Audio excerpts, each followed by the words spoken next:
ഇടയ്ക്കിടയ്ക്ക് കുട്ടികൾ വന്ന് ചോദിക്കാറുണ്ട്, ഞങ്ങൾക്ക് പഠിക്കണമെന്ന് ആഗ്രഹമുണ്ട്, പക്ഷേ പഠിക്കാൻ പറ്റണില്ല. എന്തുകൊണ്ടാണത്? ഇത് ഒരു പ്രാവശ്യമല്ല, രണ്ട് പ്രാവശ്യമല്ല, പലപ്പോഴും കുട്ടികൾ ചോദിക്കാറുണ്ട്. എല്ലാ കുട്ടികളുടെയും ഒരു സംശയമാണത്. അതുകൊണ്ട് ഞാൻ അത് ഇന്ന് ഒന്ന് വിശദീകരിക്കാമെന്ന് ആഗ്രഹിക്കുകയാണ്.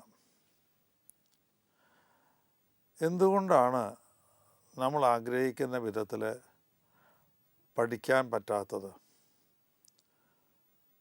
ഒരു കുട്ടിയോട് മാത്രം ഞാനിങ്ങനെ പറഞ്ഞു,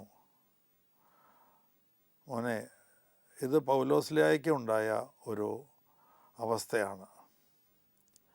പൗലോസ്ലിയ പറയുന്നുണ്ട്, ഞാൻ ഇച്ഛിക്കുന്ന നന്മയല്ല ചെയ്തു പോകുന്നത്, ഇച്ഛിക്കാത്ത തിന്മയാണ് എന്ന്. അതിൻ്റെ കാരണവും പൗലോസ്ലിയ പറയുന്നുണ്ട്. എന്നിലുള്ള തിന്മയിലേക്കുള്ള ചായ്വാണ്. അതാണ് ശരിക്കും പ്രധാന കാരണം. നമ്മൾ എല്ലാ മനുഷ്യർക്കും തിന്മയിലേക്ക് ഒരു ചായ്വുണ്ട്. അതാണ് നമ്മളെ തെറ്റ് ചെയ്യാനായിട്ട് പ്രേരിപ്പിക്കുന്നത്. ഈ ചായ്വ് എവിടെ നിന്ന് വന്നു? ഈ ചായ്വ് വന്നത് നമ്മൾ അമ്മയുടെ ഉദരത്തിലായിരിക്കുമ്പോൾ തന്നെയാണ്. അവിടെ നിന്ന് തുടങ്ങുന്നതാണത്. ജനിച്ച് നമ്മൾ ഇടപഴകുന്ന ആളുകളിൽ നിന്നും നമുക്കിത് കിട്ടും. ഒരു ആശയം അമ്മയുടെ മനസ്സിലേക്ക് വന്നാൽ അത് കുഞ്ഞിൻ്റെ മനസ്സിലേക്ക് വരും. അതൊരു ഇൻപുട്ടാണ്, ഒരു വിത്ത് ഇടുന്നത് പോലെയാണത്. നിലത്ത് നമ്മളൊരു വിത്ത് ഇട്ടാൽ അത് മുളയ്ക്കില്ലേ? മുളച്ച് ഇങ്ങനെ വലുതായി വരും. വലുതാവുന്നതിന് അത് മണ്ണിൽ നിന്ന് വെള്ളം ആഗിരണം ചെയ്യും, മുകളിൽ സൂര്യപ്രകാശം ആഗിരണം ചെയ്യും. അങ്ങനെ പുറമേ നിന്ന് പലതും ആഗിരണം ചെയ്താണ് അതങ്ങനെ വളരുന്നത്. ഇതുപോലെ തന്നെയാണ് നമ്മളിലുള്ള ഒരു തിന്മയുടെ ചായ്വ്. അതേതൊരു വിത്തിൽ നിന്ന് വന്നതാണ്. അത് ഗ്രാജുവലായിട്ട് നമ്മളിൽ വളർന്നുകൊണ്ടേയിരിക്കും. അപ്പോൾ കിഴക്കോട്ട് ചാഞ്ഞ ഒരു മരം, ഒരു കാറ്റ് വന്നാൽ അത് കിഴക്കോട്ടാണ് വീഴുക. അപ്പോൾ നമ്മൾ എന്ത് ചെയ്യണം? ഒരു മരം ചാഞ്ഞു നിൽക്കുന്നു എന്ന് കണ്ടാൽ ഒരു കമ്പിയിട്ട് കെട്ടി ഓപ്പോസിറ്റ് സൈഡിലേക്ക്, എതിർദിശയിലേക്ക് നമ്മൾ കമ്പിയിട്ട് കെട്ടി നിർത്തും. ഇതുപോലെ തന്നെയാണ് ഈ ചായ്വിൽ നിന്ന് നമുക്ക് രക്ഷപ്പെടാനായിട്ടുള്ള മാർഗങ്ങൾ. ചായ്വിൽ നിന്ന് രക്ഷപ്പെടാനുള്ള മാർഗങ്ങൾ സഭയുടെ മാമോദിസ സ്വീകരിക്കുക, സ്ഥൈര്യലേപനം, അതുപോലെ കുമ്പസാരം, ഇത്തരം കാര്യങ്ങളൊക്കെ ഇതിൽ നിന്ന് നമ്മളെ പിന്തിരിപ്പിക്കുന്നതാണ്. ശരിക്കും ഒരു കയറിട്ട് കെട്ടി ഓപ്പോസിറ്റ് ഡയറക്ഷനിലേക്ക് കയറിട്ട് കെട്ടിയ പോലെയുള്ള ഒരു പ്രൊട്ടക്ഷൻ നമുക്ക് തരുന്നുണ്ട്. അത്തരത്തിലുള്ളൊരു പ്രൊട്ടക്ഷൻ നമുക്കുണ്ട്. ക്രിസ്ത്യാനികളായ എല്ലാവർക്കും, കുദാശകളൊക്കെ സ്വീകരിച്ച എല്ലാവർക്കും ഉണ്ട്. എന്നാലും അവർ പിന്നെയും തെറ്റായ വഴികളിലേക്ക് പോകുന്നുണ്ട്. അത് എന്തുകൊണ്ടായിരിക്കും എന്നുള്ളതാണ്. അത് അറിവില്ലായ്മയാണ് ഒരു പ്രധാന കാരണം. താൻ ചെയ്യുന്ന കാര്യം തെറ്റാണ് എന്ന് ഒരു തോന്നൽ ഇല്ലാത്തത്. അറിവില്ലായ്മ രണ്ട് തരത്തിലാണ്. താൻ ചെയ്യുന്നത് തെറ്റാണ് എന്ന് ഒരു ബോധ്യം ഇല്ലാത്തതുകൊണ്ടാണ്, ആ അവബോധമില്ല. കാഷ്വലായിട്ട് അങ്ങനെ ചെയ്തു പോകുന്നു. രണ്ടാമതൊന്ന്, ആ തെറ്റ് ചെയ്യുന്നതിലൂടെ നമുക്ക് വരുന്ന നഷ്ടം എന്താണ്? എത്രമാത്രം നഷ്ടമാണ് നമുക്ക് വരുന്നത്? അതിനെക്കുറിച്ചും ബോധ്യമില്ലാത്തതാണ്. ഇപ്പോൾ ഒരു വിദ്യാർത്ഥിയാണെങ്കിൽ അവൻ്റെ സമയം നഷ്ടപ്പെടുത്തി കളയുമ്പോൾ അവന് യഥാർത്ഥത്തിൽ നഷ്ടപ്പെടുന്നത് എന്താണ്? ഒരു പരീക്ഷയിലെ മാർക്ക് മാത്രമല്ല, അവൻ്റെ ആ കോഴ്സ് തന്നെ ചിലപ്പോൾ വേണ്ട വിധത്തിൽ വിജയിക്കാതെയൊക്കെ പോകുന്നു. അപ്പോൾ നഷ്ടത്തെക്കുറിച്ചുള്ള ഒരു അവബോധം ഇല്ലായ്മയാണ് രണ്ടാമത്തെ കാരണം. മൂന്നാമത് ഒന്ന്, ചിലപ്പോൾ അത് ഓർമ്മയില്ലാണ്ടാവാം. ഓർമ്മയുണ്ടാവില്ല. ഇത് തെറ്റാണ്, എനിക്കറിയാം ഇത് തെറ്റാണ്, ഇത് ഞാൻ ചെയ്യാൻ പാടില്ല എന്നൊക്കെ അറിയാം. പക്ഷേ ചിലപ്പോഴൊക്കെ ഓർമ്മയില്ലാതെ ചെയ്തു പോകും. അത് വയസ്സാവുമ്പോഴും കൊച്ചു കുട്ടികളായിരിക്കുമ്പോഴും അതുപോലെ വയസ്സായി കഴിഞ്ഞാലും പെട്ടെന്ന് ഓർത്തു എന്ന് വരില്ല. അത് ചെയ്യാൻ പാടില്ലാത്തതായിരുന്നു, ചെയ്ത് കഴിഞ്ഞിട്ടാണ് പിന്നെ നമ്മൾ ഓർക്കുന്നത്. ഓർമ്മയില്ലാത്തത് കൊണ്ട് വരാം.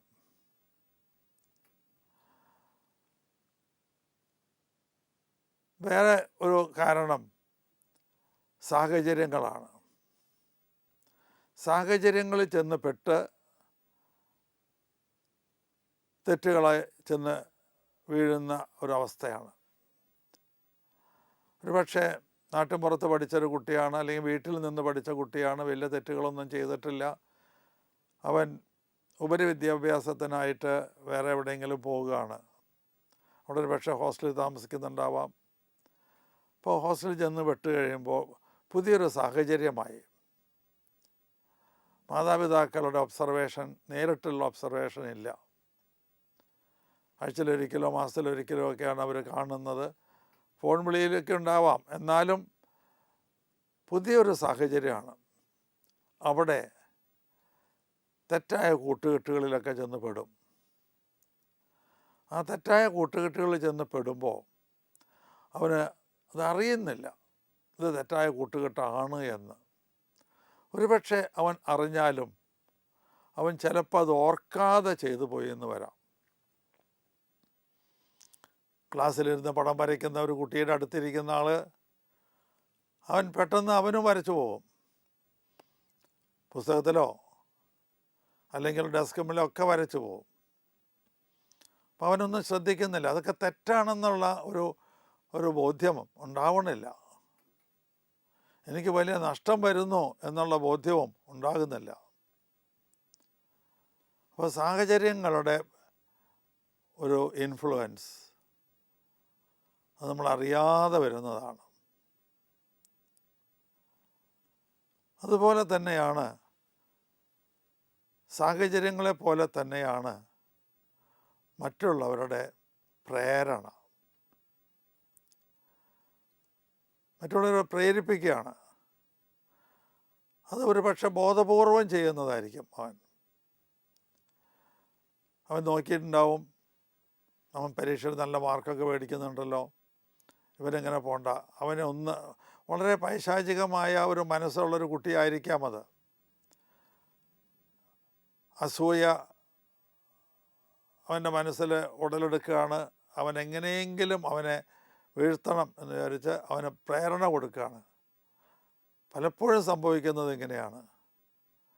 അവൻ പറയും, ഇനിയും പഠിക്കാൻ എത്ര പരീക്ഷ അടുത്ത കൊല്ലല്ലേ ഉള്ളൂ, അല്ലെങ്കിൽ 10 മാസം കഴിഞ്ഞിട്ടേ ഉള്ള പരീക്ഷയുള്ളൂ.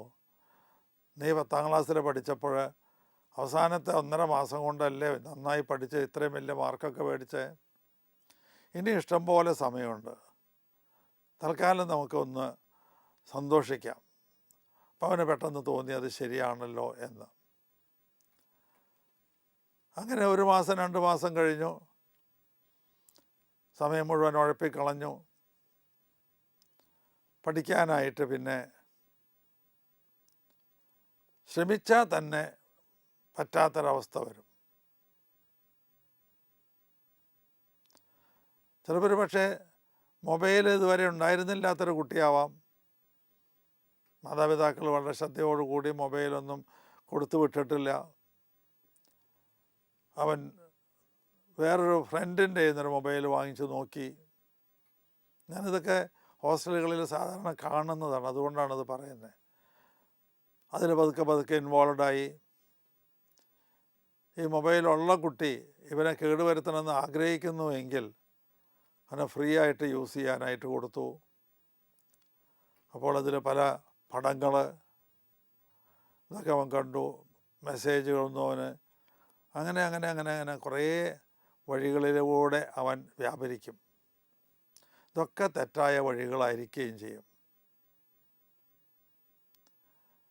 ഇത് പ്രേരണ, വേറൊരാൾ സാഹചര്യങ്ങൾ കൊണ്ട് വരുന്നത് അത് നോർമലാണ്, നാച്ചുറലാണത്.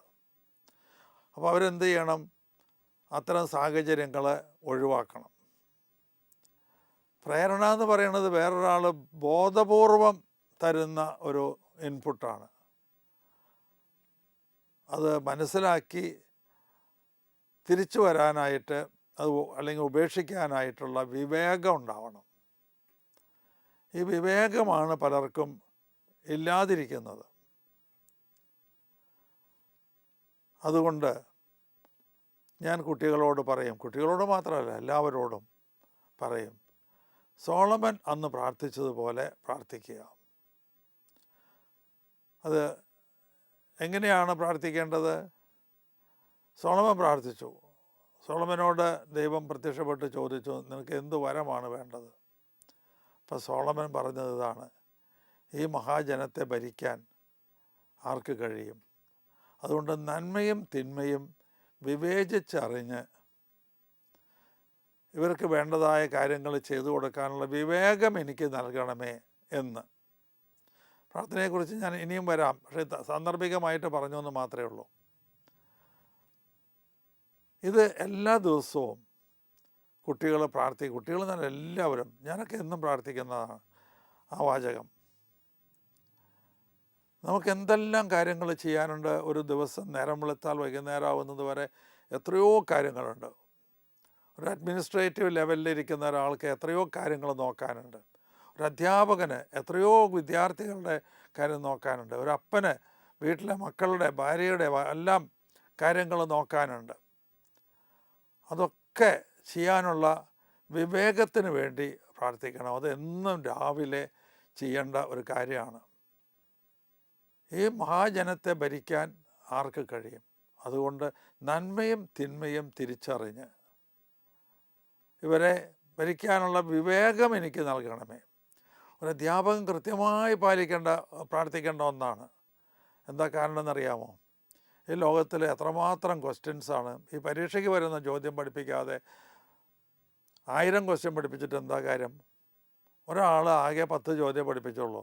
ആ 10 ചോദ്യവും പരീക്ഷയ്ക്ക് വരാൻ സാധ്യതയുള്ളതാണെങ്കിൽ അതല്ലേ 1000 ചോദ്യം പഠിപ്പിച്ചിട്ട് പരീക്ഷയ്ക്ക് വരാൻ സാധ്യതയില്ലാത്ത 1000 ചോദ്യം പഠിപ്പിക്കുന്നതിനേക്കാൾ ഭേദം. എപ്പോഴും പ്രാർത്ഥിക്കേണ്ട. മാതാപിതാക്കളും അതുപോലെ തന്നെയാണ്. ഈ പ്രാർത്ഥന എന്നും ചെയ്യേണ്ട പ്രാർത്ഥനയാണ്. ഇനിയുള്ളത്, ഇനി അടുത്ത കാരണം ഒരു ആസക്തിയായി മാറുന്നതാണ്. ആസക്തി എന്ന് പറയുന്നത് ഒരു അനിയന്ത്രിതമായ അഭിനിവേശം, തെറ്റ് ചെയ്യാനുള്ള അനിയന്ത്രിതമായ അഭിനിവേശമാണ്. അത് സ്വയം പ്രേരണയാണ്. നേരത്തെ ഞാൻ സംസാരിച്ചത് മറ്റുള്ളവർ നമ്മളെ പ്രേരിപ്പിക്കുന്നതിനെ കുറിച്ചാണ്. അങ്ങനെ പ്രേരിപ്പിച്ച് ഒരു ലെവലെത്തും. ആ ലെവലെത്തുമ്പോൾ അവൻ സ്വയം തെറ്റ് ചെയ്യാൻ പ്രേരണ ലഭിക്കുന്ന ഒരു വ്യക്തിയായി മാറും. അതിൻ്റെ പേരാണ് ആസക്തി.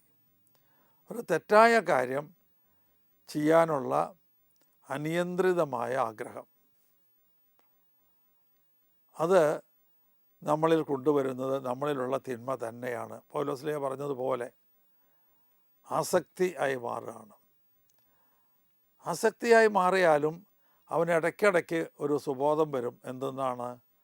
എനിക്ക് ഇതിൽ നിന്നൊന്ന് മോചനം കിട്ടണമല്ലോ എന്നൊക്കെ ഒരു ആഗ്രഹം ഉണ്ടാവും. പക്ഷെ പറ്റണുണ്ടാവില്ല. അങ്ങനെ ആഗ്രഹിച്ചാലും അവന് പറ്റാത്ത ഒരവസ്ഥ വന്നു പെടും. എത്ര നിയന്ത്രിക്കണമെന്ന് ആഗ്രഹിച്ചാലും പറ്റാത്തൊരവസ്ഥയിലേക്ക് അവൻ ചെന്നുപെടും. അപ്പോഴാണ് അവന് നിരാശയുണ്ടാകുന്നത്. നിരാശ വന്നു കഴിഞ്ഞാൽ പിന്നെ അവൻ ഒന്നും പഠിക്കില്ല. അവൻ കംപ്ലീറ്റ് ആയിട്ട് ഉഴപ്പും. പഠിക്കുക മാത്രമല്ല, അവനവൻ ചെയ്യേണ്ട ജോലി ചെയ്യില്ല. എന്ത് ജോലിയാണോ നമ്മളിൽ നിന്ന് പ്രതീക്ഷിക്കുന്നത്, എന്ത് ധർമ്മമാണോ നമ്മൾ ചെയ്യേണ്ടത്, അത് ചെയ്യാത്ത അവസ്ഥയിലേക്ക് അവൻ കടന്നു വരും. അവൻ നിരാശനാവും. അവൻ കൂടുതൽ കൂടുതൽ തിന്മയിലേക്ക് ഇങ്ങനെ പോയിക്കൊണ്ടിരിക്കും. നന്മയ്ക്ക് തിരിച്ചു വരിക തന്നെയില്ല. ഇതൊക്കെ സംഭവിക്കാതിരിക്കണമെങ്കിൽ നമ്മൾ എന്ത് ചെയ്യണം? എങ്ങനെയാണ് നമുക്കിത് തിരുത്താനായിട്ട് പറ്റുക? തിരുത്താനായിട്ട് പ്രധാനമായും പ്രാർത്ഥനയാണ്.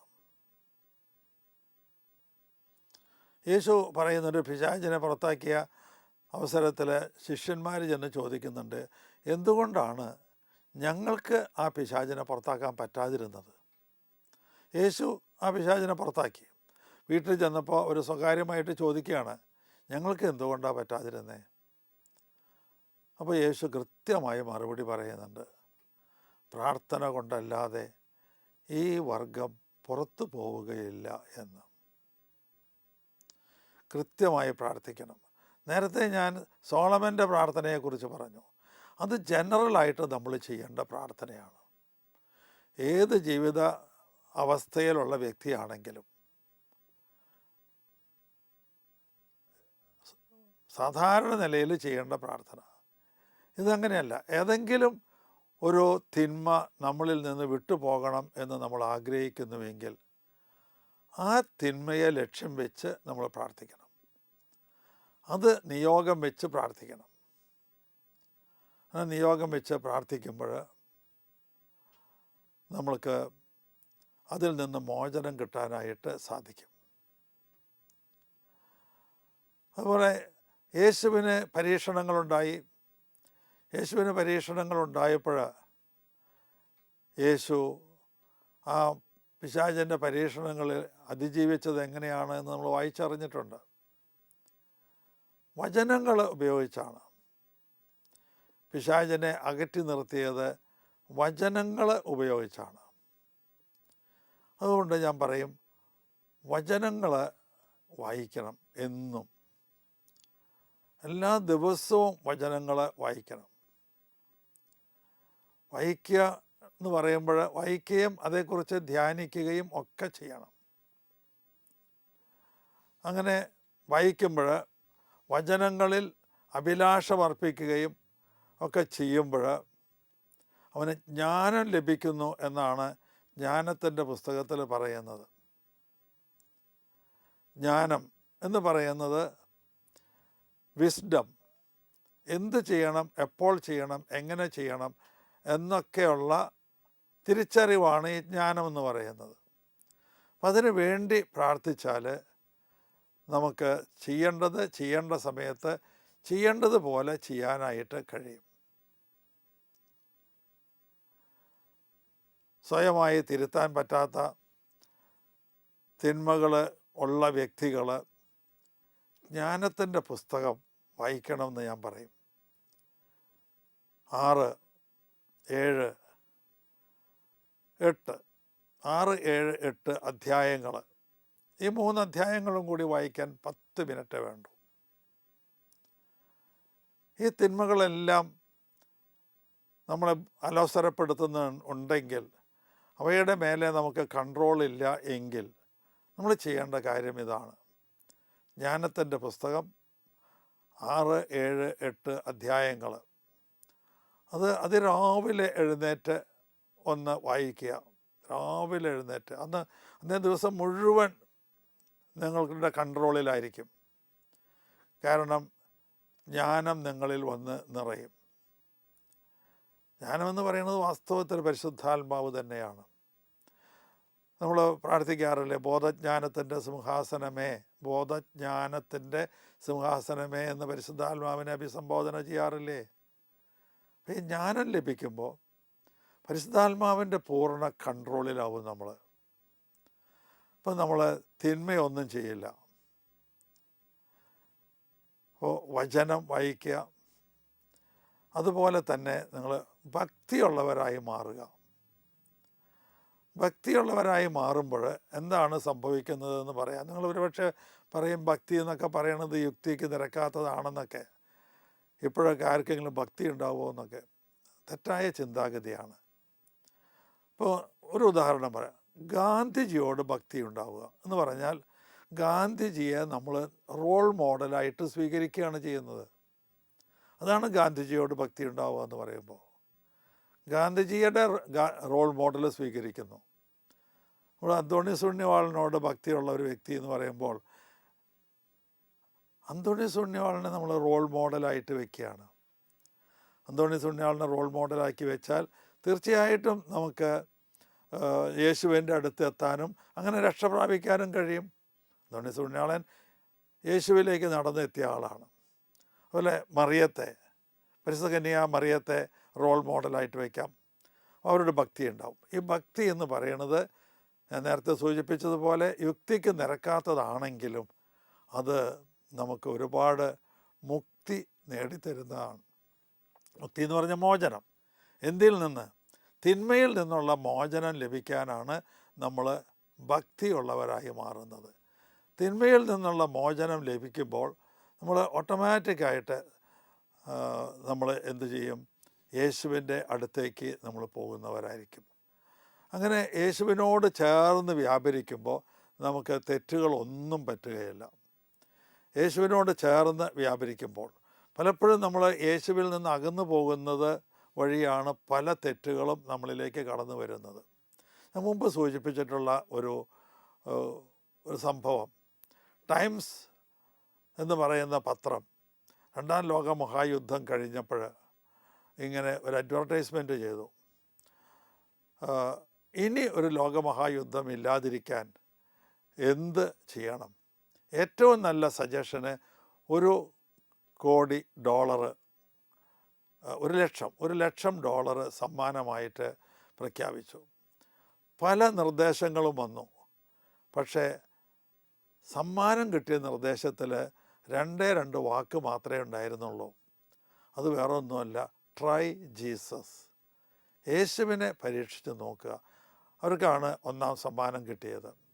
അപ്പോൾ യേശുവിനോട് കൂടി നമ്മൾ നടക്കുമ്പോൾ ആ ബോധ്യം നമുക്കില്ലാഞ്ഞിട്ടാണ്. യേശുവിൻ്റെ പേര് തന്നെ ഇമ്മാനുവൽ എന്നാണ്. മനുഷ്യൻ്റെ കൂടെ നടക്കുന്ന ആളാണ്, നമ്മുടെ കൂടെ നടക്കുന്നുണ്ട്. യേശു എന്നും നമ്മുടെ കൂടെ നടക്കുന്നുണ്ട്. നമ്മൾ യേശുവിൻ്റെ കൂടെ നടക്കുന്ന ആ ഒരു ബോധ്യം നമുക്കുണ്ടാകുമ്പോൾ നമ്മുടെ എല്ലാ കാര്യങ്ങളും തമ്പുരാൻ നോക്കിക്കോളും. അത് പൂർണ്ണമായിട്ട് നമ്മൾ യേശുവിന് വിട്ടുകൊടുക്കുക, ദൈവത്തിന് വിട്ടുകൊടുക്കുക. അപ്പോൾ തിന്മയിലേക്കുള്ള ചായ്വെല്ലാം പോയി നമ്മളെ ശക്തമായിട്ട് തിന്മയിൽ നിന്ന് രക്ഷിക്കുന്ന ആ യേശുവിൻ്റെ കരങ്ങൾ നമ്മളെപ്പോഴും സപ്പോർട്ട് ചെയ്യും. അതിന് ദൈവം നമ്മളെ സമൃദ്ധമായി അനുഗ്രഹിക്കട്ടെ എന്ന് പ്രാർത്ഥിച്ചുകൊണ്ട് ഈ എപ്പിസോഡ് ഇവിടെ നിർത്തുന്നു.